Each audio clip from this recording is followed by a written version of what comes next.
I literally believe right now that if people could just answer this first question, 80% of the things that they struggle with would vanish.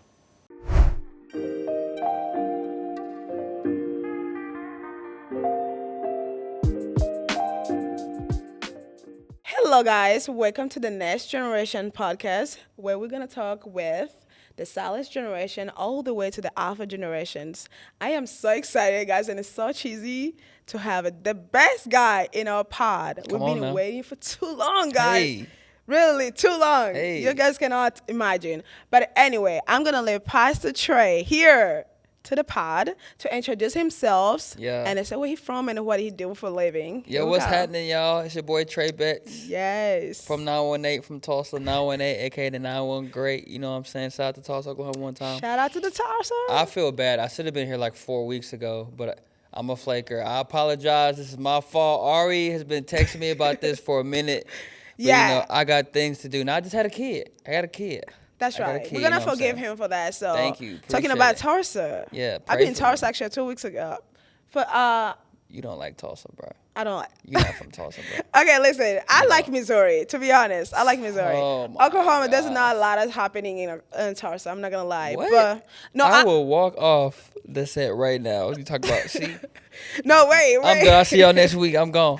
Wait. Okay, I feel like there was a lot of going on, but it was going for black events. Yes, Black and then History I'll Month. give you guys that. There really was a lot of people Yeah, there. Tulsa, Oklahoma. I don't know if you know this. It's the first Black Wall Street, like this Black Hollywood. Like, Oh, okay. We was thriving back in the community. You know what I'm saying? That's why we got some Okay. great black culture there. You see what I'm saying? I don't even know. I think I'm still gonna vote for Missouri though. Either way. Okay, whatever you But wanna do. anyway, wait. Let's talk about what do you do for a Okay, living? so right now, I am a high school pastor at Summit Park Yes. Church. Shout out to Summit Park. Shout out to 401 Nation.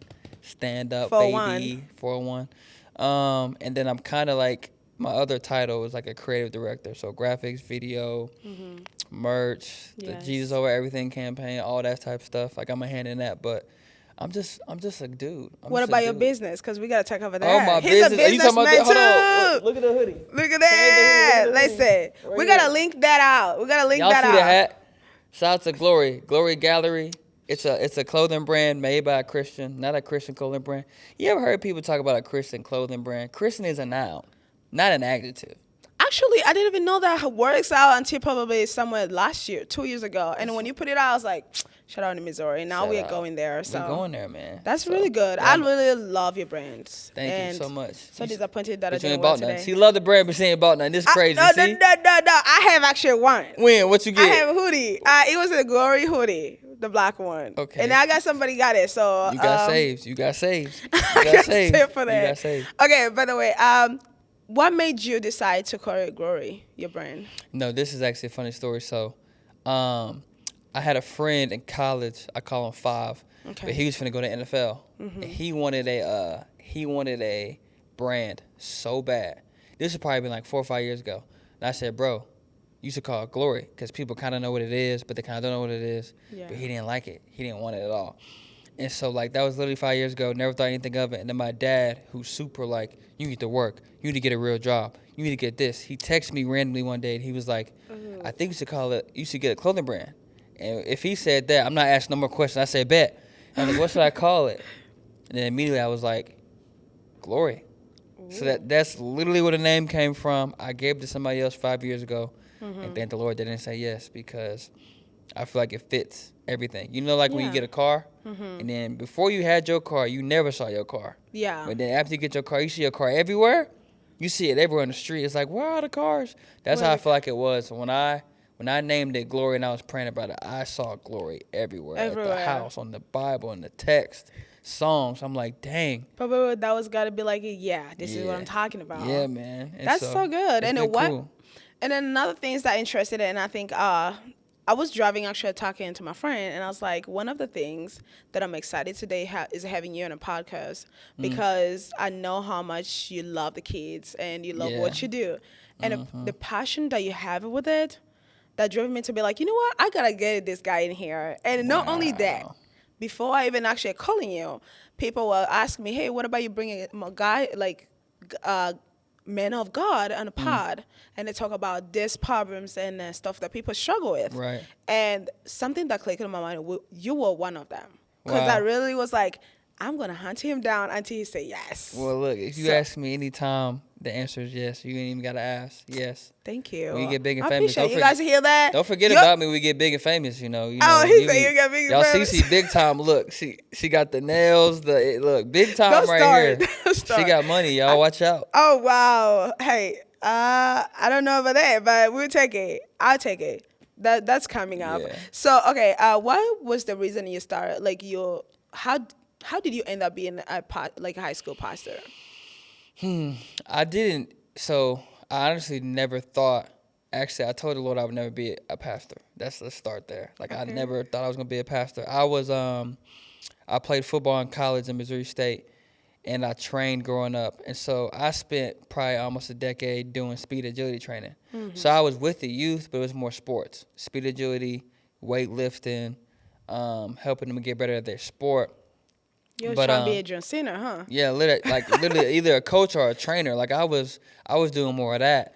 And then when I started working in the church in college, I started doing more creative stuff. And so I actually thought I was going to do more creative director Yeah. type stuff in the role. But then when the youth pastor job came up, I actually applied for the youth pastor job at Summer Park way in June. But I never responded to them because they did a third party hiring service. So I thought it was fake. Yeah. So I didn't respond back, and then after 2 months, I did it again, and they let me go. But when you think about youth now, the next generation, they're so creative as it is anyway, and so the creative side and the football side and the athlete side, it kind of just all together. came together. And so yeah, it's been a fit. It's funny how the Lord had been preparing me for it the whole time, but I never really knew. I was just being obedient with what I had. But yeah, I had gotten a prophetic word about a year before I got a youth pastor job. A lady came in and she was like, "Are you a youth pastor?" And I was like, "No." But at the time, I was trying to be the youth pastor at my church I was at in Springfield, Missouri, in college. And it just didn't work out. So I was like, "Okay, God, I guess you got something else." And What then school you went to? I went to Missouri State. Look at that. Missouri Okay, State. shout out to Missouri State. Shout out to Mo State. No, hey, bear up or square up. You feel me? But yeah, I was there, and then yeah, I did not plan to be a youth pastor. I don't even know how you get ministry job. I didn't know any about that. Yeah. And so, the door opened up. One of my friends, who I met in Springfield, told me I should check out Summit Park when I moved to Kansas City. Yes. And then if you know about Summit Park, they came from Springfield, which is where I was at 10 years ago. Yeah. So we know a lot of the same people, and it was kind of one of them things was wow, the Lord was orchestrating all along. But yeah, man, it wasn't my idea. I feel like it's so good how God knows our path. Because you've been in the Springfield and end up somebody suggested Summer Park Church, which they used to be there. The connection that he put it together for you to be there, that's what is wow. Yes, it's literally crazy. When I went to Springfield College, they had just left. So we literally passed each other and didn't even know. God was like, go training first. Yeah. And you gotta come back later on. Literally. Anyway, talking about that, I want you to tell us about your story. But before we do that, I want to tell you guys, the podcast title today is going to be The Relationship. And this goes to it's going to be either relationship with God or relationship with yourself. Or relationship with your significant others. And with the reason why we come up with the relationship, I feel like it's going to match with every generations because let's be honest. Young people are struggling in the dating life. And then not only that, they're also struggling to know who they are. Right. And that does not go with only us, it's also going with the silent generation too, grown up people. So I think that would be a good thing to talk about. Yeah. And having him talking about it is going to be the best things. So let's, because I think I love whenever you talk about it because you don't have a filter. You talk about it. Yeah. And I think that's what people want to experience for a person who been there. Yeah. And a person who leading a young generation right now. And then not only that, also I do believe that you also have people who are like older than you, Yeah. who talking to you and you're like, wow, okay, I see the comer Right. here. For sure. So let's talk about like who you are, how you grow up first. Ooh, man. Okay. I feel like I need to. I'll break it up into sections. And so, my mother, my mama had me at 19. My daddy had me at 20. So they had me young. I grew up in a family that had a lot to prove, and so my mom and my dad were the first generations on both sides to finish school and go to college. So Ooh, the expectation was like high, like for you. yeah, super high. I was the firstborn on both sides, so everybody had a say about what I should do. Everybody was involved, being the golden child. So the expectations and stuff was high. Played sports growing up. My daddy played soccer. He actually made the MLS soccer team, and he quit soccer to raise me. Whoa. And so like they were very, very, very invested in me and my sisters, like just future, making sure that we had everything that they didn't have. And so I grew up. My daddy was very hard nosed. My mom was very like. My daddy raised me to be a dog. My mom raised me to be a gentleman. And then growing up like that, and then my grandmother, my mom's mom, my granny, she's the one who actually got us in church. And so it got to a point to where I could go hang out with my friends, I could play sports, but no matter what, on Sunday we was going to church.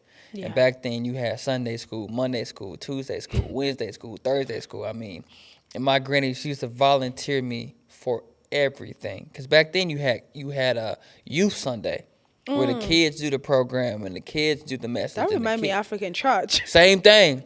So like I didn't even have a chance to even like be like, can I do it? She volunteered me. Trey can do it. Trey can Yeah. sing. Trey can preach. Trey can. So I didn't have no opportunity. And I remember when I was young, I was complaining to my mom because she didn't go to church with us growing up initially, but then this one day we all went together, and I was complaining to my mom. I was like, Granny always make me do all this stuff, and she always make me do these things. And my mom was like, well, Trey, sometimes you got to do what God tells you to do because you never know you can impact. Yeah. That same day, my mom gave her life to Christ. The same day after I did the service. And So you're the one who connects your mother to God. yeah, man, it was crazy. I didn't know that's what that was happening at the time, but my mom got out on stage and she was talking about like to give her testimony, and she was saying like, I literally told my son, you never know who you're gonna impact, but I never thought it would be me. Ooh. And so that The happened. first I think person I you was maybe preach. 10, 11. This preacher came for like the revival nights back in the day, and I remember I think I was 11 years old, and he did like what I know now as a prophetic word. I came up, he laid his hands on my head, and he said, "You will be a leader. People will follow you, and you'll impact the next generation." So that happened to me when I was 11 years old. It's funny. I've never told that story before. I just like remembered it just now. That is Um, that's wow. but yeah, that happened to That's me when I was 11, and then from then on, sports, football, got scholarships, played in football, and I knew in college, like I knew the Lord was calling me, but I wanted to play football. Like I wasn't ready, so I kind of had one foot in and one foot out. And my pastor, when I left, she was like, "Hey, right now you grew up in church, but right now you have your granny's faith. Like when you get to college, you're gonna learn what it's like to have your own faith." And she was right, man. I mean, I went to college, played sports, loved it, played football, did businesses, but I did some things where I feel like my name had a bad reputation behind it. yeah. And I think I didn't notice at the time, but I think I was just praying for the Lord to give me a new name, because I feel like I had like really just ruined mine. And then the chaplains on our football team, they were also planning a church at the same time called Hill City. And so I got plugged into Hill City in the church through my chaplains on the football team. And then that's when I gave my life for myself to the Lord. I got baptized there, met the Lord there, had my community there, all the different type of stuff. Met my wife there. But my faith came real, like real, when I was in a relationship with somebody for 4 years. I had a thriving fitness business, had my own gym, had a job. I lost all those things in the same week. Wait, you had your own gym? Had my own gym. It was called Season 7. Got it. Had about Okay, wait. Does that GMC exist? no, it don't exist no more. Okay. I was 20. I did when I was 21. I stopped when I was 23. It stopped during COVID. Okay. But I literally was in the situation with all four of them. Like I was in a relationship with somebody for 4 years, who I thought I was gonna marry. Had my gym, had my job, had purpose, all that type of stuff, or had my plan. So I thought I lost all those things in the You same thought you week. figured it out of it. The same week. And that was definitely a low point for sure in my life. And this is around the same time. You know Mike Todd? Yeah. Mike Todd, Crazy Faith? Yes. That's when the series started. So Oh. the time that happened, and I'm from Tulsa, so I used to go there when I Yeah. went to Tulsa. The same time I lost all that stuff was the same time Crazy Faith happened. And I went through every single week. And man, I mean, through that really helped like make my faith like tangible. Like I felt God show up in a real tangible way. And then maybe 3-4 months from there, met my wife, met my people, got plugged in. And I mean, the rest is kind of history. And since then, I've been following the Lord in different ways at different churches, doing creative stuff, letting him use me, discovering what he put inside me. And it's led me to being a youth pastor right now, married with a wife. And beautiful kids. Beautiful kids, Renzo and Ronnie. And so Ronnie, she's so cute. that's kind of how, yeah, she cute, man. She cute, man. So, She's real okay, cute. I'm listening to that testimony, and then one thing that's popping on my head, during that season when you lost everything, what was your relationship with God? So this is funny. Because I feel like sometimes people fall, sometimes people, like, Yeah. relationship Yeah. change. So I think, man, see, this is her fault. What's gonna happen? But Hey, you gotta cry, we're gonna get a tissue somewhere. yeah, man, y'all better get a pen. But okay, this is I'll put it like this. I think I was really sneaky, and this is what I mean. I was following God not because I wanted him, but because I wanted his plan for my life. Woo! That's so good. And Okay. sometimes people think it's the same thing, and they think God don't know. So, like, I knew God gave me gifts. I knew God gave me talents, visions, all that. I just wanted to use it for what I wanted to do. Not in And his so, glory. not what he wanted to do. And so, I put my trust in all the things I could control. So, I had my business over here. Yeah. I had my relationship over here. I was systematized. Like, I was really comfortable. And I was like, God, this is my plan. I just need you to be a part of my plan. Yeah. And the Lord was like, do you want my plan or do you want me? And so when I was at my lowest point, you can say you want God all you want. But when you lose everything, Do you really? then you really know. So like I didn't even really know I wanted God's plan more than him until all of my plans fell apart. Yeah. And it was just me and him. So like, and sometimes God will snatch you out of some situations to get your attention because he's not going to let you settle for anything that is less than what he has for you anyway. Yeah. And to believe that his plan for your life is better than him is a lie. Because God is jealous. Because God is a jealous God. Yeah. And so he's not jealous because he's jealous of your attention. He's jealous because he cares so much about you that he's not going to let you settle. Yeah. And so I didn't even realize that the things that I was chasing weren't the things that I really wanted. They were the things I thought I deserved because of what I did in my past. So the Lord was like, you're chasing something Yeah. out of what you feel like you deserve. You think that you've been disqualified from the plan I have for your life. And I want to know, who told you that? Who told you was naked? Adam? Wow. Who told you was naked? Eve? The same person who lied to Adam and Eve. I didn't tell you that. So where you getting that from? Who you listening to? Yeah. And so in that season, he had to like remove all those things I was putting my trust in. And it was in that moment when I realized when I had nothing, I had him. Yeah. And I realized he was really everything. Yeah. And so now, did I have to learn a lesson that way? No. I could. There was plenty of opportunities the Lord gave me to turn to him and put my trust in him. But I just went my way. I wanted to be my own God. Do you think if God was not gonna take those stuff away, you would still come back to Him? Whew. Because I feel like it's hard when you have everything figured it out to feel like you need God. And I think that's why most of the time God have two races. And when He try and get your attention, it's going to come either both way. And Yeah. for me, on my understanding on your testimony, it looks like God had to take that things because He knows what you need. 100%. But you thought that's what you need, but it really that's what you wanted. Yes. So on the level of things, is like if God was gonna leave that in there, which that was gonna go with the people who are outside, like let's say people who have succeed or people who are rich. Sometimes it's like, how can I remember that I need God? Because all you do in the morning is you wake up and then try and figure it out. God, I gotta go get this. I gotta go get this, make this money to pay the bills. And he's like, I want you to spend time with me first, and I will bless the last thing. So in my mind, I'm like, wow. Okay, my question would be, if God did not take all that stuff, do you think you would still turn to Him? As I'm thinking about it, I think there's three options I could have had. One is I could have been highly successful, and I could have kept chasing something that I thought, like, once I get blank, then my life will be great.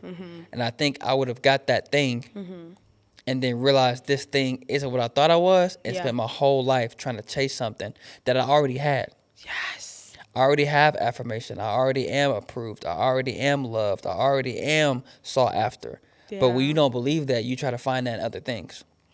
So that's one thing that would happen. I think the second thing that would happen, I would have maybe turned to Him, and I'm not gonna say it would have been too late, but the way that my life would have gone, like I envision I get up to heaven, and like I meet the me I was supposed to be, Yeah. and He's like, I don't recognize Him. Yeah. Like I get up there, and there's a me, and I'm like, oh, this is what I was supposed to. Because the Bible says your life is hidden in Christ in heavenly places. And so the life that I'm supposed to live is hidden with Him, and apart from Him, I can't experience that. So if that life is hidden and I get up there and realize I never found it, that's like, man. So I think that's the third thing. Or hopefully by God's grace and His mercy, He'll be like Jonah and send a whale to eat me up. Because I told you to go this way, and you went that way. And luckily, that's my story. And at the time, I mean, I don't know, I feel like there's some people who, there are some things that you had in mind that they're not working out. Yeah.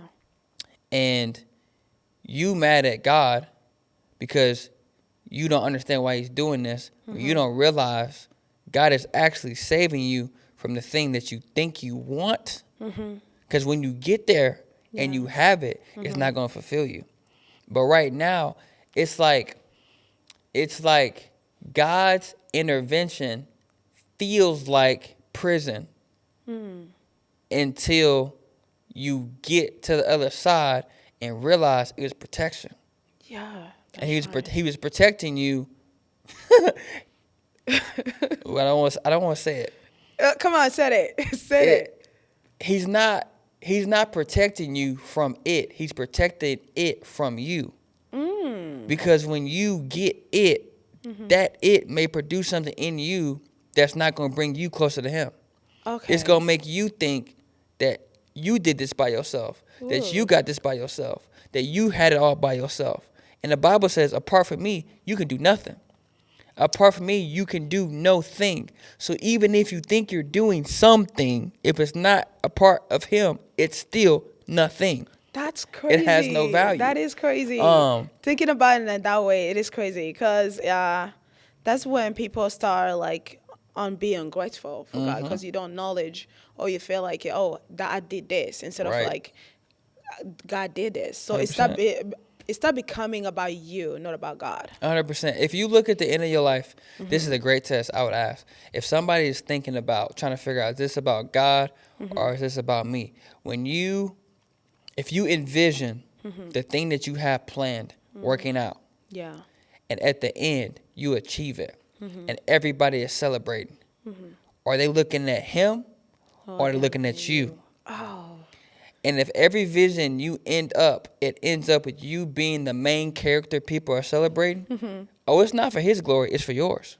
Oh God! Now I gotta be testing myself every time I do It's something. it's it's it's for his glory, because a lot of the times if it's for his glory, you're not gonna be the one that they see. You shouldn't be. Like when they see you, they should see him. The That's Bible right. says you are the light of the world. It says a city set on a hill cannot be hidden.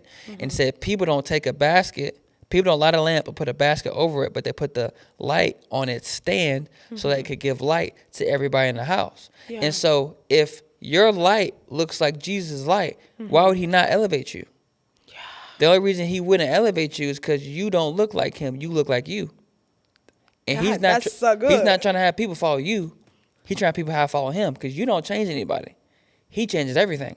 And so if the light that he has put in you looks like him, he wants people to see that. Yeah. But if you get to the end of the story and they seeing you and they're seeing him, this is not his throne, it's your throne. And Whoa. so it's just kind of like one of those things where it's like, we say we want to give God glory, Yeah. but really we want a piece of it too. Like we want some credit. Like, yeah, I want to give God the glory, but yeah, I did do that one podcast at one time. I did invite that one person to church. I did. Yeah. My sermon did save a lot of people. Like, I did work hard on that, and it's like, Did you apart really? from, like, when we get to heaven, that crown on your head, you should lay it at his feet. Because it's like, it's not about your crown, it's about him. Like, it's all considered dirty rags compared to what he did for us. And so I think it's just really really important to just think about the motive of, like, why you're doing something. Why you Like, doing what you're doing? why are you doing what you're doing? Are you really trying to give God glory, actually? Or do you want to be known as the person who does that so that people Yeah. follow you? Like, it's so small. That reminds me a book of 2 Corinthians that when we study, and the first thing that kept coming in my mind, it was, why do I do what I do? Because I think when you know why you do what you do, it's also going to motivate you, and also is either going to give you discipline. Right. To know that it's not only about you. And I think you mentioned something about when you were young, playing football and being in church, you was playing both ways. Yes. So what does sure. that look like as a young people when they do that? Like when you feel like, God, I love you, but that is that but. I think it's like, the best way I could describe it, I'm visualizing like a ladder. And imagine you got two ladders, right? Yeah. And you can put your left foot on this one, and you can put your right foot on this one. You can climb Yeah. up both of them at the same time. But sooner or later, the higher you get, you got to pick which ladder you're going to pick, because you're going to fall and do the splits. Yeah. And so I feel like a lot of the time, I honestly feel like everybody who is playing both sides, like if they are a believer and they're trying to figure out, do I want to do it God's way or my way, I feel like everybody kind of knows. I just think they're trying to stall, because I think people people who are in that position get a lot of slack, because it's like, oh, you're not faithful to God. But if you know anything about Christianity, it's not sweet. It's hard. Yeah. And like, if you really think about the weight behind the decision you're making, like, it's a really big deal. Like, it's like when somebody says, I do, to getting married, or somebody says, I'm going to do this. You don't know what it takes to do all that. better, for something worse. as small as a podcast. Yeah. Like, it's like, I want to do a podcast. And you like, oh, I got a plan, write the questions, but the studio, get it. Like, you said yes to the podcast, but you didn't know, like, all the stuff that All went this- into it. yeah. It's the same Oh. thing with Christianity. Talking about that, it took me a whole week figuring Right. it out, because you're like, this and that, and that. You have all the plans. Right. And I love how you say it, it's like you say I do, because one thing that people be always thinking is like, when I come to God, or when I say I do to God, is all the problems goes away. Oh, no. They multiply. Yeah. They multiply. I would say if somebody is a believer and they're living a life of ease, comfort, everything makes sense to them, every step they take, they feel like they can conquer the next thing. You may be following somebody, but I don't know if you're following God. Because every person I know in Scripture, when God asked them to do something, they already knew they couldn't do it apart from Him. Yeah.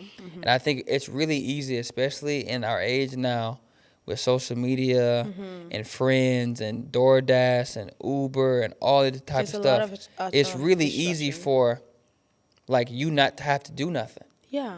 and do anything anymore, and you could get lost in kind of like your own bubble. But Christ says, if anybody wants to follow me, he must deny themselves, pick up their cross, Yeah. and follow me, Yeah. which is like daily suffering, daily discipline, daily endurance. If you come up to a situation you feel like you can conquer on your own, Then you're not. you probably not following God. You know what I'm saying? Because it's just like, why would he have you do something that you could do apart from him? Yeah. And I'm not talking about codependent, because yes, we are dependent of God, but it's meant to be interdependent. We're meant to walk with him, step with him, think with him, act with him, be with him, talk with him. Like, it's meant to be a relationship. Like the Father, the Son, and the Holy Spirit, they live in They're a all constant together. relationship. Yeah. And so who are we to think we can do what he's called us to do without relationship, without being connected to him? And so I think it's just like, when it comes to the 1 foot in, 1 foot out, the Christianity, the only person who has faced every temptation in the world and yet did not sin is Christ.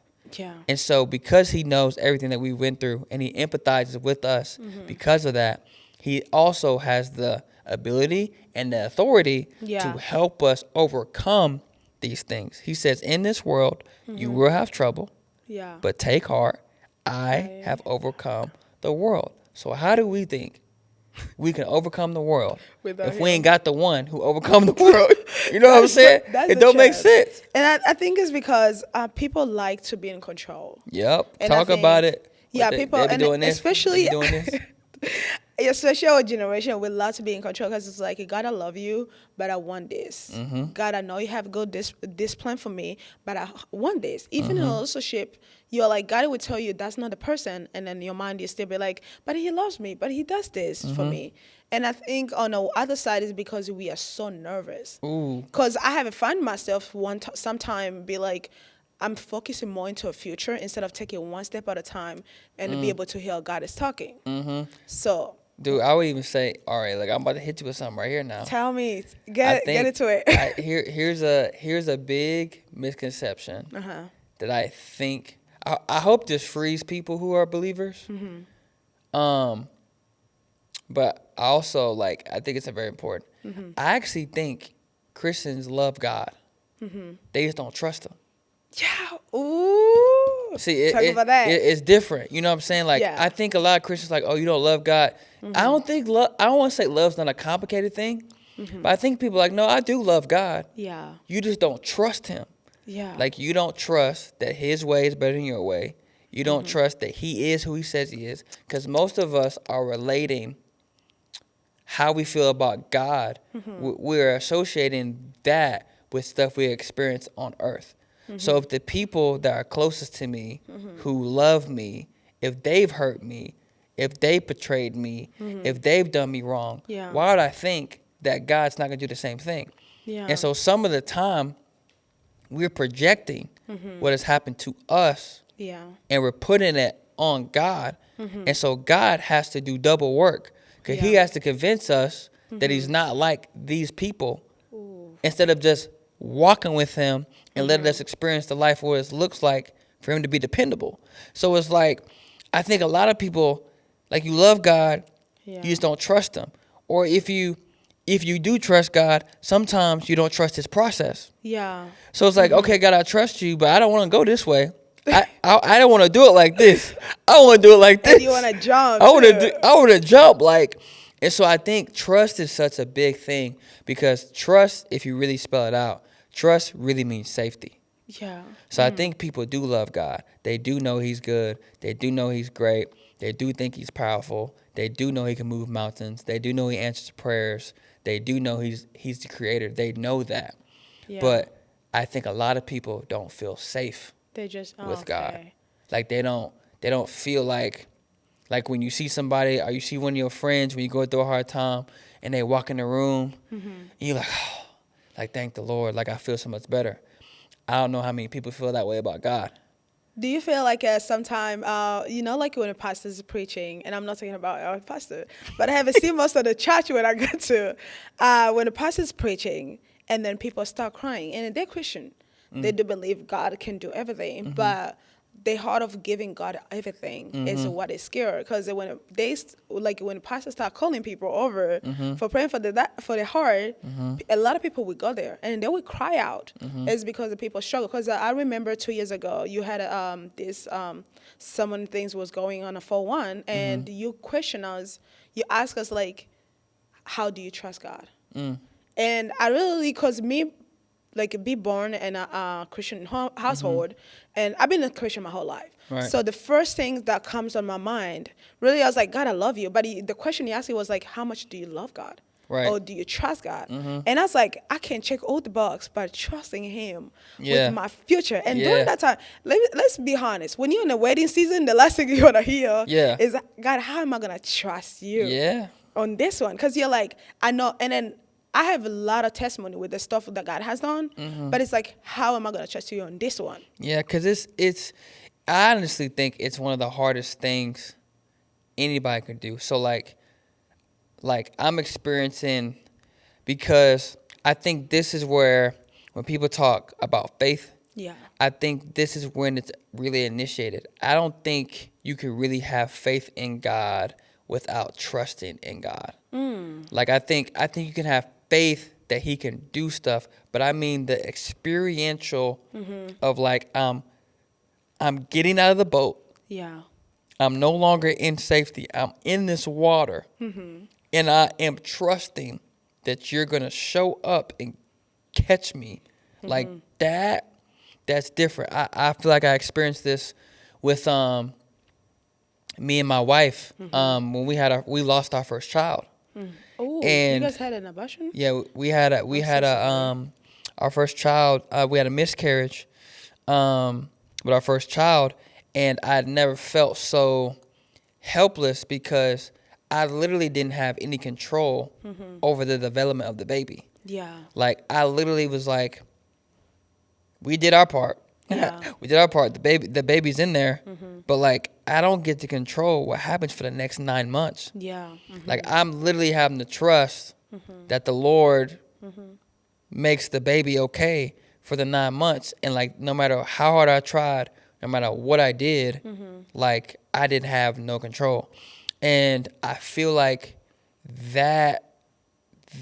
those moments is what it feels like to really trust. That's why when it comes to your future, when you really trust somebody with your future, meaning like what you say goes, I go where you go, I trust what you say, and like, I'm not gonna back out. Like that, like it's in his hands and it's not in yours. Like, that is one of the hardest things to do, but sometimes that's the only times you get to see God show up in those ways. Think about Moses. Moses brought all these people, 7 million people, out of Egypt. Yeah. And the Lord's been, let my people go. He helped them. He filled They them. escaped. The plagues came. And he get all these people over here, and they stop, and it's a whole bunch of water. Now, in that moment, if I'm like, you done brought me all the way out here to be killed. to get all these people, and there's some water right here, and all these people looking at me, I'm their leader, and they're like, Moses, what you finna do? Yeah. And God say, stretch out the staff. And he had to trust that when he stretched out the staff, It's gonna happen. that the Red Sea was going to part. But he didn't know. I feel like it's because it was the only option he had, but I still. Ooh. What'd you got say? Hold on, say it It again. was Say the it only again. option he had. Sometimes the Lord has to get us to a place where he is the only option. That's a great word, what you just said. You know what trust really is? Trust is saying, you're the only option. I have no other option. There's no plan A. There's only plan you. I love that. I don't got no plan I A. love I that. don't have no backup plan if this don't work out. I'm not gonna. It's kind of like when in a relationship. It's like, yeah, this relationship don't work out. I got some other people that like me. Like, it's like, no, this is That's the dope. plan. This is the way. This is the path. I have no plan A, B, C, D. It's literally plan U. There's no other option. Yeah. That is trust. And them seasons right there, man, I feel like they're that really hard. Yeah, that remind me of one time I think I was going through I'm not gonna lie. Wedding season, I love talking about wedding season. Yeah. Because a lot of people don't understand the fact that in your wedding season, especially singleness, when you have a lot of things that you're waiting for God to come through, and He's like, wait, that it means. I was really on a hard time where I was crying on my phone, and I think I was talking to my mom, and I was like, I'm so tired of asking God over and over and over again. Yeah. And then I know, because I could feel it, that God has a good plan for me. I could feel it that God is like, just hold on, stay tied. I'm going to, in the right time, I will make it happen. Right. And then during that time, to be honest, I was like, God, I am just tired. And I don't even know what to do. And my little sister showed up and she was like, what are you talking about? And she told me something which I was like, I'm so impressed of you. She was like, I'm in a point in my life where I don't have no option. Either God work or He doesn't work. I'm staying in.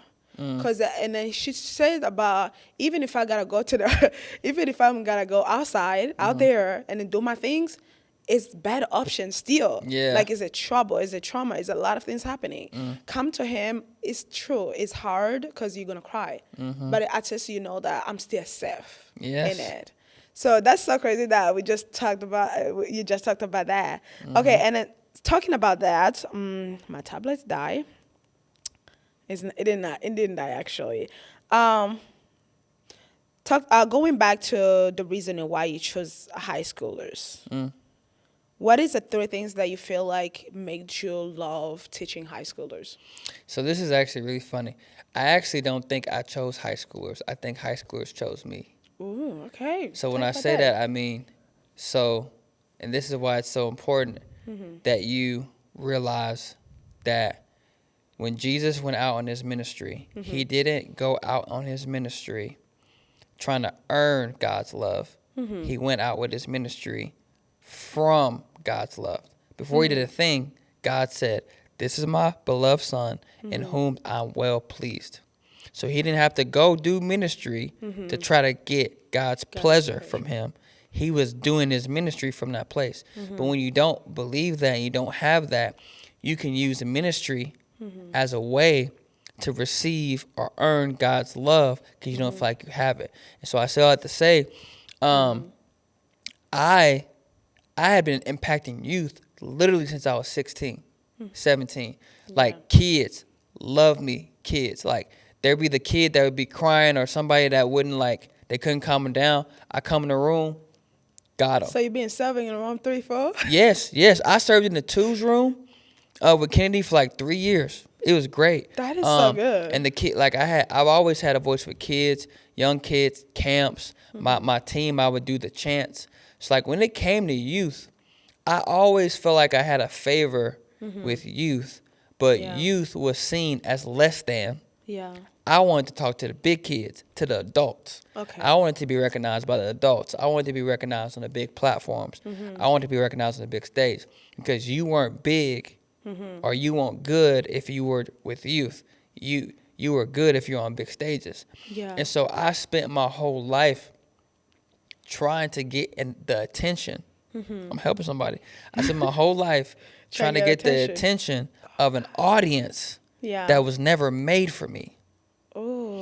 And I was frustrated, wondering, like, why does this person not like me? And why does this person not listen to me? And why do I not have favor in this area? Or why do I feel less than? And the Lord's like, that's not your audience. Oh my. I sent you to the Israelites, Moses. I didn't send you over there to be the king. I sent you to go get the Israelites. Not to be a king of them. I sent you to go be the Israelites. That's your audience over here. Yeah. And sometimes I think the frustration, this isn't business. This could be family. This could be anything. a lot of us are trying to perform for the wrong audience. Yeah. And we're missing the audience that God's already graced us for. If I had been in youth earlier, I would have got out of, there's so much trouble I wouldn't even been in Yeah. because I would have been with the audience that God has for me. And so I don't feel like I chose high schoolers. I think as I matured and I realized, like, I would have parents be like, text me, and they'd be like, man, when you said this to my kid never listens, but he listened to you, or you changed his life. And that stuff would just go over my head because I wanted to get their attention so Yeah. bad, or their applause so bad, that I wasn't thinking about my audience. Yeah. And so I feel like what I've learned roughly and hardly as I got older is, man, God has made a specific audience, and he's graced you for specific people in specific times. And most of the time, they're already around you. You just can't see them because you're looking at something that's not yours. And sometimes it's a trick because for you, you don't really feel like it's like as impactful because it becomes so easy. Like, I wasn't trying to impact kids. Yeah. I just did. And so I didn't feel like, I'm like, no, it feels too natural for this to be the thing you have for me. But honestly, like, once I realized how much influence and impact that he's like giving me in youth, and I realized like that's kind of like the audience he's giving me right now, Yeah. I honestly look at it as an honor. Even on Sundays now, I get to lead chapel with the kids, and I'm just like, man, like, what an honor it is to literally be probably a role in the foundation of kids' faith, because I didn't have that. Like, I found out about stuff in college, and I found out about God in that way. Like, I didn't even know people really follow Christ until I was in college. And so to be able to, like, plant that seed early, Yeah. like, it's just very, very honorable. So, like, I don't think I did not pick high schoolers. High schoolers picked me Picked you. for sure. 100%. That's yours. 100%. I think it's so interesting. It's. I feel like I like how you just said that because, and the one thing that I'm looking at, you're starting with the high schoolers, even though that you wanted to be in a big stage or be tell grown up people, Right. you're still doing that. Right. Because when you preach for these kids, their parents they come to you, and how many?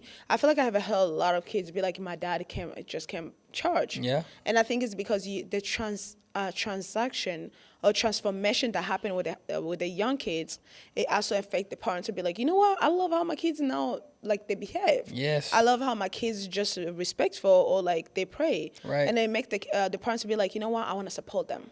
I want to be able for them to see this at home Right. too. So I think you're still doing the same thing. Right. And it's so funny because now I don't even care about it's so funny. Like, I used to care so much about a platform and a stage. I literally don't care at all. I'm like, okay, our kids become more like Jesus. Like, Yeah. are they actually following him? Or are they just here in my face, hanging out, having fun, and they go live how they want to live? Like, I'm just realizing God can do anything, but me speaking 20, 30 minutes on one day a week is not revolutionary work. Like, the Yeah. real work is being with people, having stories, having conversations, talking to them. Like, anybody could come up with a great speech on a stage, Yeah. and people can clap and people can laugh. But are you? My pastor used to say in Springfield, he used to say, shepherds smell like sheep. And there's a lot of people who talk like Shepherd shepherds. smells like sheep. Shepherds smell like sheep. I'm gonna stuck in my head. So 'Cause I gotta... there's a lot of people who talk like shepherds, but they don't smell like sheep. Ooh. You Okay. sound like a shepherd, but your sheep don't know your voice. Your sheep ain't never seen you before. Your sheep don't even know you. You got a lot of followers. You got a lot of comments. Yeah. You got a lot of stuff. But do you smell like sheep? Do you smell like the people? If you walked into town with the people like, hey, do they feel like they like do you smell like a sheep? Are your clothes clean and white and faded? Or do you smell like fur and dirt Yeah. and outside and I think water? it's so crazy that you just said that because I think 2 days ago I was talking to my friend, of course. And yes, and one of the things I was talking about, it was when you're outside, people have to smell God. They have to know. They have to see God is present in you. Like you Right. have to represent Him, and that's what it meant to be a Christian. Talking about the struggle that you, it's not a struggle. I feel like it's a growth that you've found when you say yes to God, Right. because your life changed, transformations happen, and the people start be like, you know what? Not even you, before you even speak, they can feel the present Yep. just for the way you look. And I think that's how, for me, when you say, do you look like sheep? Like, do you look like sheep? Is my mind is like, can people see God in you? Yes. The moment you walk in, how you talk. And I think it's something that a lot of our generation struggle with. Yeah. And then not only that, even like going back to the dating line, because we're gonna go to these questions. People struggle to know to be in a one foot, like put one foot in a one line, just because it's like, how can I love God and still get what I want? Again, comes with the trust thing too.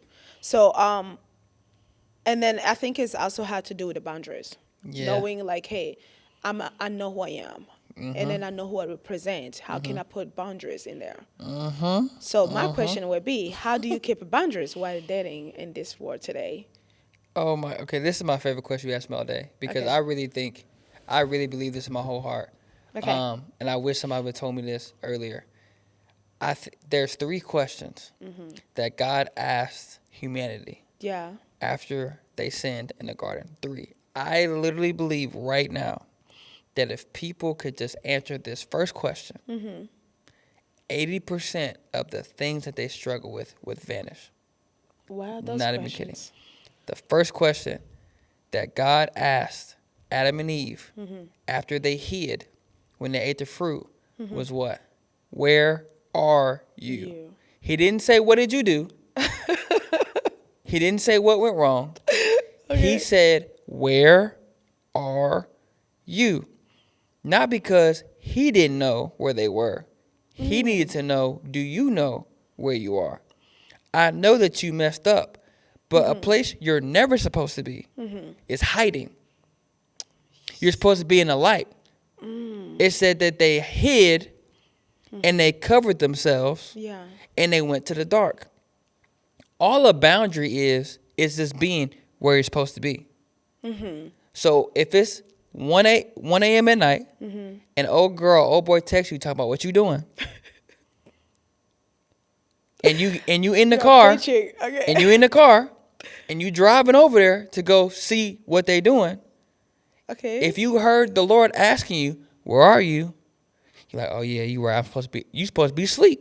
Turn the car back. If you would just turn the car back around, 80% of the problems that people are experiencing, they're not experiencing it necessarily because they're bad people. Yeah. They're experiencing it because they're not where you're supposed to be. It's really hard to do something bad if you're not where you're supposed to be. Yeah. Like, I can't, anybody struggling with pornography, anybody struggling with a struggle, most of the time, they're doing that thing in the dark. It's like, it's not that you're bad. Like, I've never seen people sin so much out in the open with groups of people, like with grandmama right there and mama right there. Like, you don't have that problem. It's what you do when you're in the dark. Because that's when the devil coming in. Right, because the Bible says Jesus is the light and walk in the light as he's in the light. Right now, we're in the light. It's really hard for us to sin right now Yeah. while we're in the light. It's the same thing. If you would just be where you're supposed to be. Yeah. So it's like, so don't the have question is like, the Bible says in Genesis that there were two trees in the middle of the garden. Yeah. Now, I need you to imagine this. Look at this rug. This is the trees right here in the middle of the garden. Okay? If he said you could have every tree in the garden, Yeah. just don't touch this one in the middle, which means they would have had to walk past all these trees To get to that to one. get to the middle. So I'm like, why are you even over there? Like, why are you even over there? If you would just be where you're supposed to be, you would do what you supposed to do.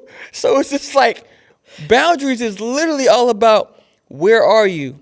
It's Yeah. 9 p.m. at night. I know Uh-huh. you think he fine. I know you think she fine. It's getting a little hot in here. Guy's like, where are you? Yeah, you right. I probably need to be in the house. Literally. Like if you would just be where you're supposed to be, you would do what you're supposed to do. Like literally. So I think a boundary thing, like, is just about like making sure you're where you're supposed to be when you're supposed to be there. This could be sharing locations with people. This could be letting people know where you at. This could be hanging out with people in group settings. Yeah. This could be making sure you don't even get in situations where it could even look like you're doing something not supposed to be doing. And like that's 80% of the battle because the enemy can't get you in the light. Yeah. And I think it's also like when you know that when you feel guilty or when you think that it's something that you cannot do when somebody else is there, then you should not be doing it. You shouldn't like, and it sounds really deep, but it's really not.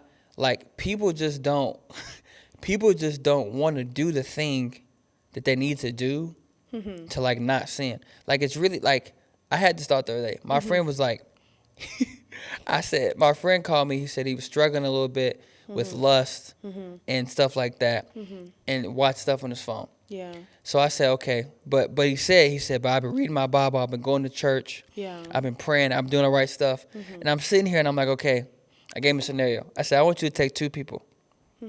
Imagine on this side, there's somebody struggling with what you struggle with, and they said, but I'm reading my Bible, I'm going to work, I'm going to church, I'm praying, I'm doing this. Like it's been 2 weeks since I did it.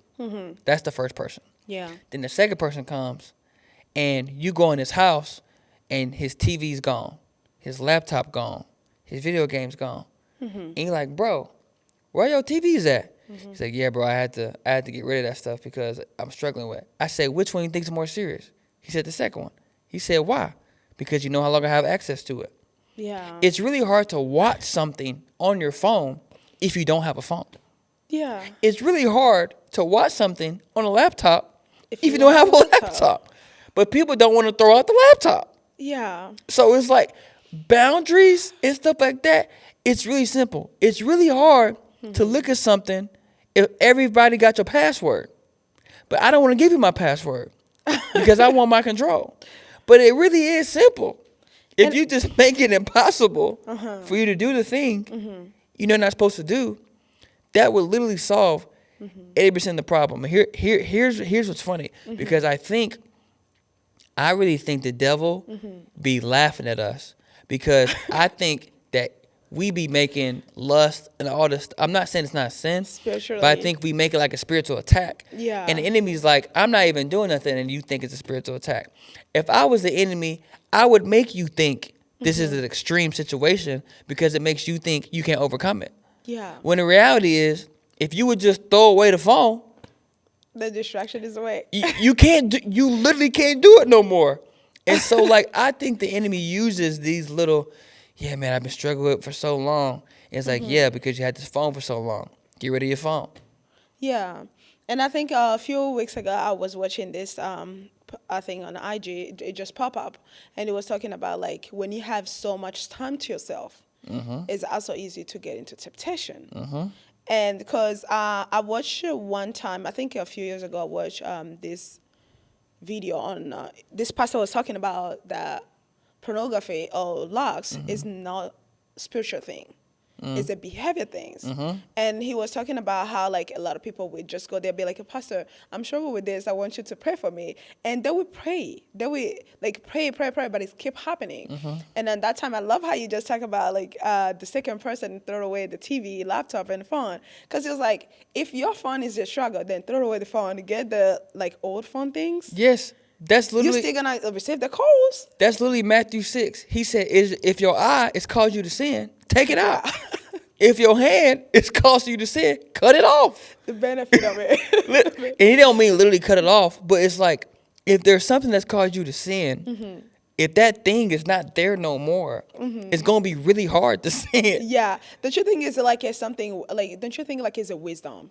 Yes. Because I think it's also have to get a person to acknowledge like what is wrong with me. Because when you sit down and you also be able to be like, yo, why am I doing what I'm doing? Because I feel like some people will struggle because of the past trauma Yeah. with what they like saw when they were young, with how they've been treated when they were young. Right. And then I feel like some of the time, if you don't know the source of it or the reason why you're doing it, it's hard to let it go. I agree. To live it. I also think there's a term we don't talk about it enough, but the term covet, which is it pretty much means like it literally means you lust after somebody else's life.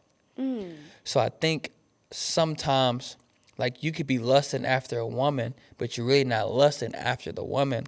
Yeah. You're lusting after the life you could want that you think she could give you. I Yeah. think social media kind of increases that temptation because when you're looking on Instagram and you're seeing everybody else's business, everybody else's money, everybody else's relationship, Yeah. you lust after that. You're like, I want that. I have to have that. So anything that remotely looks like you can get that, you could lust after that. And Oh. people don't always think covetousness could be the thing increasing and enhancing your lust, but it is. Like you probably wasn't even thinking about this person or this money or whatever until you saw somebody else have it. Yeah. And that in you could help it like rise. It's like you don't want her. You don't even want that girl. You just want her because this girl looks admirable. Oh. So like it makes you feel like something you gotta have. But you only saw that because you saw it on Instagram. Comparison. You weren't even looking at her Ooh, until it was seen as something valuable. That is literally called covetousness. I think a lot of people's lust is not necessarily.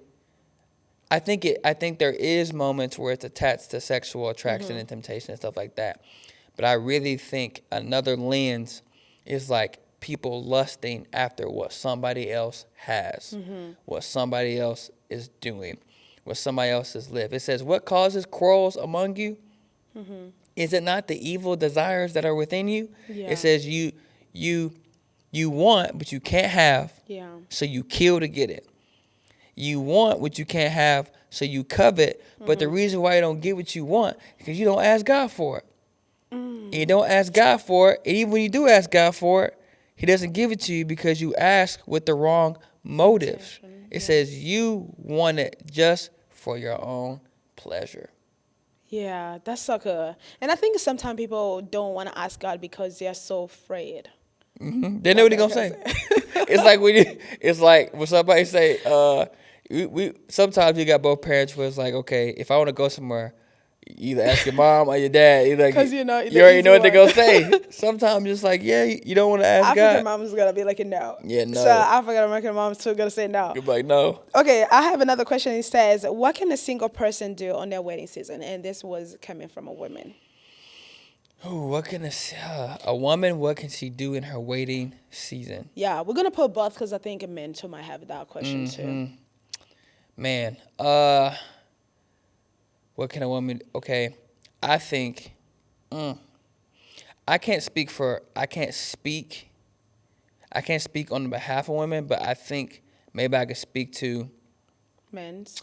men in the sense of like, because every man thinks he knows what a woman wants, and every woman thinks they know what a man wants, and they literally don't have any idea. I think women could think that a man wants like this picture perfect theme, but most of the men that at least I know, we don't want the picture. We want you.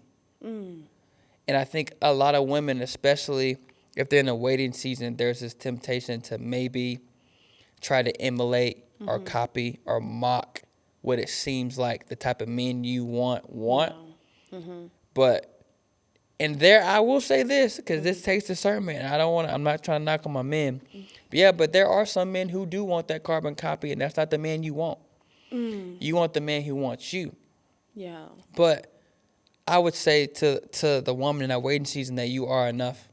Like, you have to believe you are enough. Like, the husband that you want wants you. Now, what I don't mean when I say that, I don't mean take you as you are. I mean that if you think that in order for you to be the best you have to become more like them, God didn't make you like them. He made you like you. And so I think to me, even my wife, when I met my wife, I felt like my wife was like her. Like, I feel like I've never met anybody like my wife. Like, I'm like, there's nobody I know like you. Like, Okay, wifey. you are like unapologetically yourself. Now, there are stuff that comes with that, but I would rather deal with that and love that because I know I'm getting somebody real, genuine. This is what it is. And so I think I would just feel like if somebody's like in a waiting season and they're getting impatient, they may compromise who they are in order to get what they want. Yeah. And you don't want to have to do that to yourself. Like, you're not cheap. You were bought with a price. You're highly valuable Ooh. to God and to the Lord. And you don't need to devalue yourself just because you're lonely. Like, you would rather be lonely and whole than be Thank you with the wrong one. than be not lonely and half of who you meant to God. be. And so that I feel like that's what I would say. I think it's real tempting, especially, man, if you're the friend where everybody around you seems like they're getting their person, and like you're waiting and you're like, man, like That's what when I you be gotta like, is do? something wrong with me, Is something God? wrong with me? Am I the problem? No, you're not the problem. The best things take time. The That's best right. thing takes time. I think that's one of the things that got me on my wedding season crying and asking God, why is this happening right now? And I remember being in my room and God was like, you have your past life that I have to prepare the person Yeah. who going to understand that. Because I think it's more like, again, temptation or comparison when you get to social media, be like, oh, this person found this person. This person is a nice guy. And you want the same person that they have.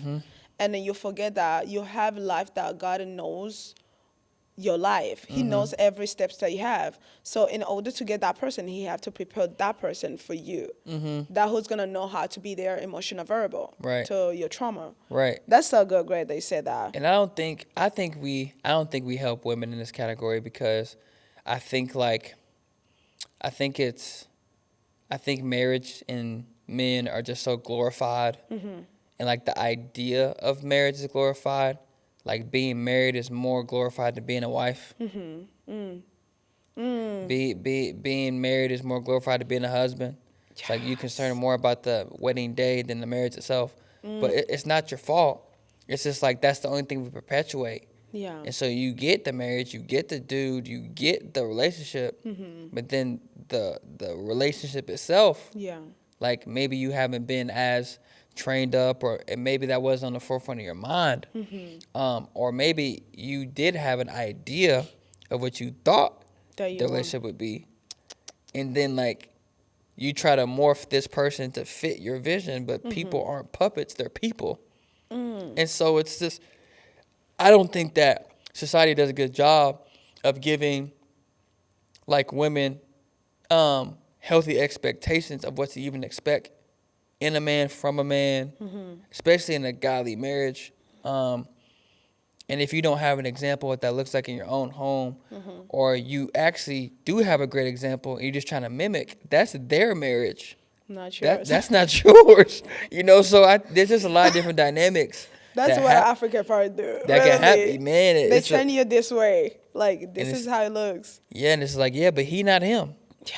And she not her. That they're different. And I think that's why like most of marriage fail too, is because we go in a marriage with the idea of people go in a marriage or relationship with the idea of what they grow up seeing. 100%. And it's hard because it takes a time for you to acknowledge like, is this what I saw? Because another person is Yeah. different with you, a family too. For sure, it's one of the hardest. It's one of the hardest things ever when people be talking about leave and cleave. Like, these are the good things that I liked in my parents and that I admire. These are the other things. But sometimes I even think it's like literally, man, I'm so glad I got to see a reflection of this great marriage. Hopefully, I can create something similar Similar. with my own person. But Is your parents still together? yeah, my parents are together 20 years, man. That is so good. 20 years. They've been together 20 years. Ups and downs, obviously, but I learned what it's like for two people to be committed. I don't think divorce was even in the question. If it option. was, That's They really made great. commitments. I So love love. I love something that lasts for a while. see, you And see what you said? That's a problem. See, I love love. That's a problem. See, no, look, no, no, no, that's the no. problem right there. Listen, listen. I No, love love. You I see that? love. No, okay, A wait. lot of y'all be Let me loving rephrase love, and that. y'all be y'all be missing the signs. I'm trying to tell you. Wait, wait. Okay, See? I'll put it this way. If a person tell me I love love, I'll question mark that. Because they'll be Yes. like, Oh, see. what are you talking about? But okay, no, I mean, like, I love couples who can stay still Right. together. Because I feel like one of the things that I love, and then that was the reason why I even thinking about the Next Generation podcast, it was one of knowing, like, what is something that's wrong with our generation right now? Is the people not ready to fight for it? Is the people Yeah. not ready to sit down and talk about it? Because it's quickly right now, people getting married, 2 years later, it's like, I give up. Because they love It's love. okay, Because they yeah, they love love love. love. That's Yeah, why.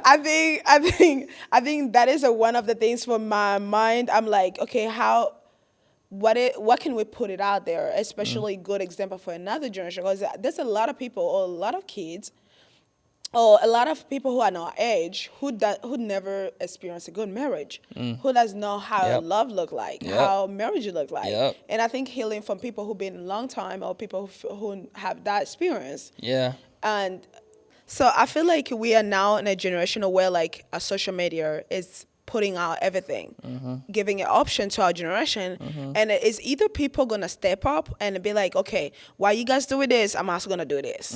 And I think a way is by showing them what is right. Right. Because again, that for me, I think on my last relationship, I healed from watching podcasts. I'm not gonna be lying. Right. I had by watching podcasts, being in small groups, Yeah. coming on a full one, being around people that I think that gonna motivate me, and I think be able to for people who never had that option or like they don't know about God Right. or they didn't go to church is a good way to just put it out there, like bring people in, Yeah. talk about it, everything. Yeah. So my last question actually, Okay.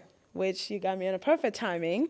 It was gonna be, what advice would you give to someone who feels tired of being single and is losing hope? Um. I would put it this way, because I think you know that I have a small group, right, of women, and I think one thing that I noticed, they struggle with the waiting season a lot. And then it's crazy because before I even started the small group, I also was struggling with the waiting season. And I think seeing them, some of them are single, some of them are grown up, have a kids, and I think waiting season can match with everyone. Like a lot of people can relate to that topic. And one of the things that I noticed is like sometimes when you talk to them, some of them can cry. And when I asked them that you was gonna be on a podcast, I really was like, "What is the question that you would want me to ask Pastor Tre?" And one of them bring it up that one. What advice would you give to someone who feels tired of being single and is losing hope? Oh man. I would say, I think there's three things. I think the first thing I would say, it's hard to wait for something if you don't know what you're waiting for. Okay. Yeah. So like, if you think about it in hindsight, in the ideal, the thing that you really want should only work out one time. Meaning 99% of the time, it's probably not the one. Yeah. The one is only the one once.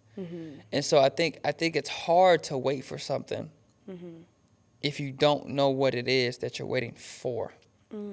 So like, example, I would literally write out every detail of this man or this relationship that you're waiting for. And I don't mean like a list for him to abide by. I mean like this list should get you excited to wait. Like every time you read it, every time you say it, every time you pray about it, every time you talk about it, you start to light up with hope. And this person becomes real to you.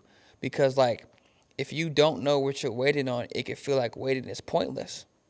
Yeah. And like, I think keeping stuff in front of you, reading that list, like I want somebody who prays, who cares about his family, who's a gentleman, who knows how to dress, who Yeah. knows how to care, who goes to church, who prays, who has his own faith, who has his own goals, who opens the door. Like any little detail that you have, And I'm not as a list of them abide by, but to just be like, to remind you why you're waiting.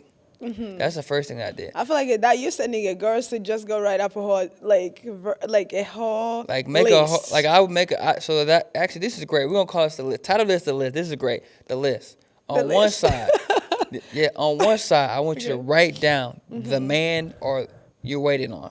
Okay. Then the second list, I want you to write down all the times you didn't wait. All the time I didn't wait. I want you to write down all the times that you didn't wait. I want you to write down all the men that you talked to because you was impatient. And I want you to write down what you discovered about all of them on that side of the piece of paper. And I want you to remember how you felt when they left, when they was no good, when they didn't meet the mark, how much time you invested, Yeah. how much time you wasted, Yes. how much time you kept doing stuff. All that time, I want you to write down all those things. And I want you to remember the disgust. I want you to remember the tragedy. I want you to remember all the emotions, the ick.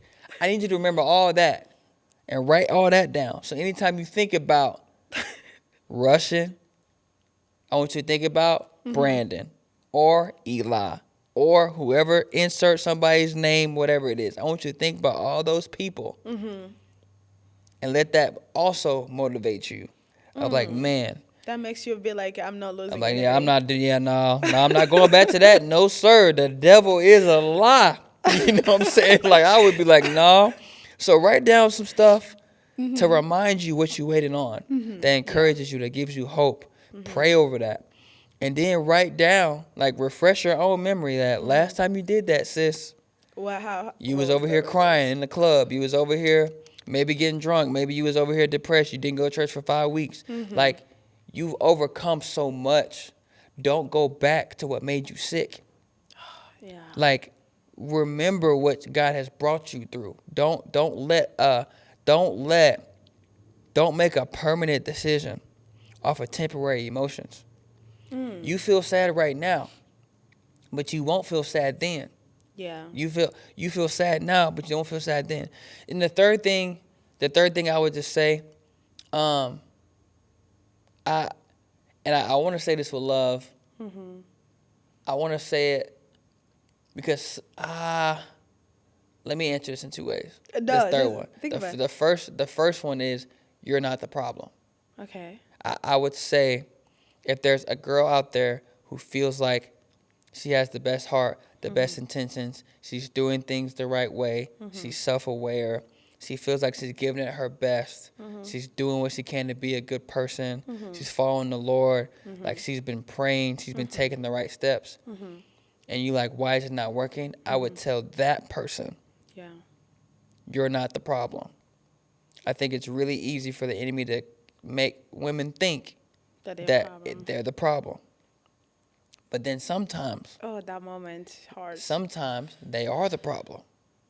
Okay, they are not a problem, but sometimes they're Sometimes they are. So Okay. that's why I'm saying, like, and I don't mean you're the problem, like it's your fault. But I think it is important to assess and take ownership of, okay, if all these relationships I was in didn't go right, like, is there any part of these situations that maybe I contributed it to?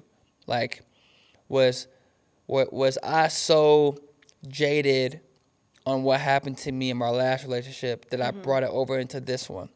Like, did I have trust issues? Was I unable to let things go? That I still have some unforgiveness? If the Lord sent me, my man, right now, would I be ready for him or would I be testing him? Like, I think there is some things, too, that if, like, are you the woman that the man you praying for wants you to be? Yeah. Because I think, like, it's easy to wait, but wait don't mean wait. Wait don't mean sit still. Waiting is like when you put the seed in the ground and you water it and you take care of it, you're waiting for it to come out the ground. It's not just sitting there. There's some stuff that they're doing in the dark that you can't see. But eventually when that thing blossoms out, it'll make sense. And sometimes in the waiting season, Yeah. you could, God could be sending you the man you've been waiting on, but he don't recognize you as a wife because you ain't been preparing to be that person. Yeah. Wow. And so I think there's also some times where it's like, if God, I'd ask myself this question, if God were to send my man, would I be healed enough? Would I be secure enough? Yeah. Because if the man you want is top notch, he also has top notch standards as well. So not it's only good about for you to have top notch standards, but the type of man you looking for, there's a type of woman he looking for. Are you that woman? And I think another way you have to be on the same place because you can want a godly man and you're still doing your stuff. You can't. You And- can't. You can't. But I feel like in our generation, one thing that they struggle is like God will send a cool man, a godly man, but you still be like, oh no, because you feel like they are boring. Oh no. Okay, hold on. Let me talk about this. Let me talk about this. I do not think this is a myth. I'll say it for a man. If you are a woman, okay, if you are a woman, if you don't like him, you don't like him. If he's not cute to you, He's not you don't have to be with him because he's a godly. No, we don't have a. See, I'm about to start preaching right now. Our God is not this or that. He's this and that. Hey, you can have both. He can be a godly man and attractive. He can have money and care about the Lord. He can have both. You do not have. Whoever made up the idea that you have to choose and be grateful for what you have had a losing mentality. Now I will say, everything has extremes, okay? Okay. So everything has extremes. So you can have a guy that's this and that, but if the dude has a track record of faithfulness and character, and he making a 100K, he ain't gotta make $1 million. He ain't gotta make $1 million. If he making 100K, and you saying no, he ain't making 1.1 million. I need my man to make 750. That's a little extreme. If he could take you on a 5-day vacation to Atlanta, and maybe he can't take you to Dubai, It's okay. it's okay. It's okay. You gonna be fine. And if you want to go to Dubai, make sure you bring a bag too. You can have a bag and he can have a bag. You know what I'm saying? So, but no, that's a myth. Well, you do not have to settle. Okay. If I don't care, he can speak in tongues. If he could be everything. If you don't like him, you don't like him. You're going to make me continue talking because that's so You don't have to like him. Okay. But if you like him and he don't follow the Lord, well, hey, no. No, time out. Time out. But yeah, that's a myth. I've always thought that was dumb. Because dudes don't do that. If a dude don't think a girl attractive, he not going to marry her. I can speak for all dudes. Even if he's Christian? It don't matter. If she... What if he's a Christian and a godly man and God to tell you, like, that's the one over there? Listen, the men make decisions with our eyes. We see first. That's how a man is. Okay, well, men, don't settle. That's how. That's what I'm saying. We put expectations on women that men don't even do. Men don't even. If a man doesn't think you're attractive, he don't. Like we're not doing it. That doesn't mean you have to look good. Attraction is different. But if a man doesn't think you're physically attractive, if we don't have the expectation, well, she loves Jesus. No, we don't do that. So she has a cute face. women shouldn't either. If you don't think he cute, you do not have to date him. That's the fun. Anyway, Pastor Tre. That was a rant. I'm sorry. No. Actually, I love it. I love it how you're real. But thank you so much for coming in. Thank you for having me. Really, I'd love all the questions and the answer that you has give. Any question you have for me? When we doing this again? What's up? Definitely. And the next time we coming in, because I think I still had some more questions about the dating. So when next time when you come in, I need your wife in there. Yeah, we got you. I My need wife. your Now y'all wife think in I'm there. unfiltered. My wife is really unfiltered. Yeah, I need your wife in there because I think it's gonna be so important. Her speaking up part of a woman, and you'll be able to speak through the men. Yeah. And I can't tell you, I really had time spent. Like this is the longest actually we have been vlogging. How long it's been? You're almost an hour and a half. You see? Wow. Yeah. We usually take like, probably I will have somebody for an hour, but the video will be like 38. Yeah. That's how far we have been. So thank you so much. Thank you. Thank you. And guys, thank you so much for watching. And let me tell you, if you like this video, please like the buttons, subscribe, and share Subscribe. to your friends. Yeah, So, share to your friends. And listen, don't forget, I'm gonna pull the website down. Okay, just go down and then check it out. His brand. yeah, His Glory Gallery. brand. Yeah. One time. I got a His YouTube Glory channel brand. too. Shameless plug. You can subscribe to my YouTube channel. It's Tre Yeah. Betts, TreBetts. I am literally posting a video every week for the remaining weeks of 2026. I've done 2. There's 40 weeks left. So make sure you tune in on that. I just joined on YouTube. I'm not famous like she is. So, you know what I'm saying? Just, let me know. Hit me Anyway, up. guys, listen. Yeah, go follow him on 401 app, actually. And if you're young high schoolers, you are welcome for 401 Come on. Pull up to on the Wednesday at 401. 7 p.m., guys. Yeah. Listen, it's fun. You're going to see people. You're going to love the vibes. So come and check us out. Yeah. So anyway, thank you guys for watching. And please share with your friends. And I'll see you guys next time. Love you.